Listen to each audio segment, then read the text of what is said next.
When we think of going to the doctor's office as a kid, it usually entails hearing all of the medical jargon and then turning to our parents to make the decision. Even now, as an adult living on my own and paying rent, I still frantically look for my mom at the doctor's office. It is a general belief in our society that parents make medical decisions for their children. However, the reality is much different, and its applications to the law are demonstrated in the case of Dueck. In 1998, TD, a 13-year-old boy, was diagnosed with osteosarcoma, a form of cancer.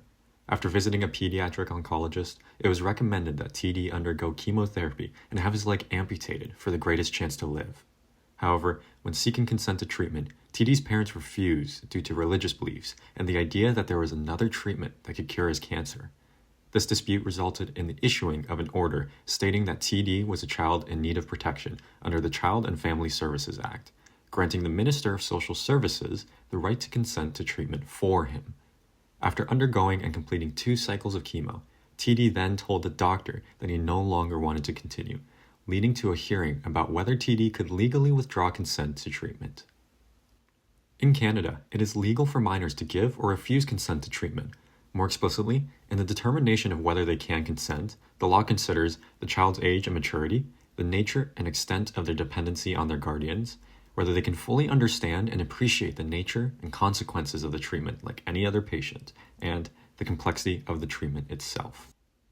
Based on the facts of the case and testimony from expert witnesses, Judge Rothery found that TD's father was a dominant presence in his life and influenced his decision, making TD believe that he could be cured using herbs and diet.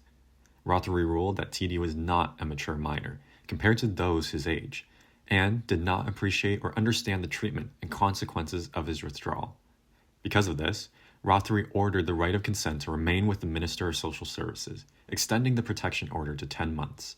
Along with this, TD was to remain in the custody of his parents, but receive treatment without their presence or influence. This case demonstrates the legitimacy of minors' right to consent.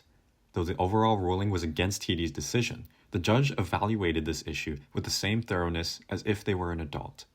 If Rothery ruled in favor of TD, then he would have had the right to refuse chemotherapy regardless of the beliefs of the social services minister or his parents. For young patients, if they can truly understand their decision and are mature enough to make it themselves, then they are treated like any other patient. For parents whose opinions regarding treatment oppose those of their child, they may be helpless as their child has the right to make their own decisions.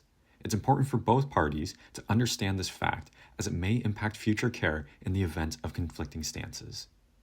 The manner in which the case was handled signals a change in the system from one that believed all minors were incompetent in adult decisions to one that respects their autonomy.